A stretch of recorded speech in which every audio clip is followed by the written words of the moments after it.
দলের কথা, স্বার্থের কথা আছে না নাই? তেলবাজি করতে করতে করতে করতে দুনিয়াতে জান্নাতের সার্টিফিকেট পর্যন্ত দেওয়ার মতো হুজুরও আমার দেশে আছে, ঠিক কিনা বলেন? ইমাম সাইয়েদ কুতুব রহমাতুল্লাহ আলাইকে যখন ফাঁসি দেওয়া হবে, ফাঁসির মঞ্চে নিয়ে যাওয়ার সময় তাকে এক ইমাম মস্ত বড় দাড়ি নিয়ে, জুব্বা নিয়ে, আলখিল্লা পরে এসে বলতেছে যে, সাইয়েদ কুতুব, আপনাকে কিছুক্ষণ পরে ফাঁসি দেওয়া হবে, আপনি কালেমা পড়েন, তওবা পড়েন।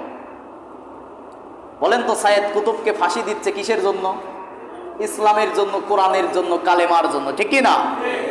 ওই কালেমা পড়ানোর জন্য আসছে আর এক হুজুর। এই দুই হুজুরের মধ্যে পার্থক্য আছে না নাই? এই দুই কালেমার মধ্যে পার্থক্য আছে না নাই? বলতেছে যে, সাইয়েদ কুতুব তখন আফসোস করে বলতেছে যে, হুজুর, তুমি যে কালেমার ব্যাখ্যা লিখে যে কালেমা পড়ালে বেতন পাও, ভাতা পাও, আমি সাইয়েদ কুতুব সেই কালেমার ব্যাখ্যা লিখে আজকে ফাঁসির দড়িতে ঝুলতেছি।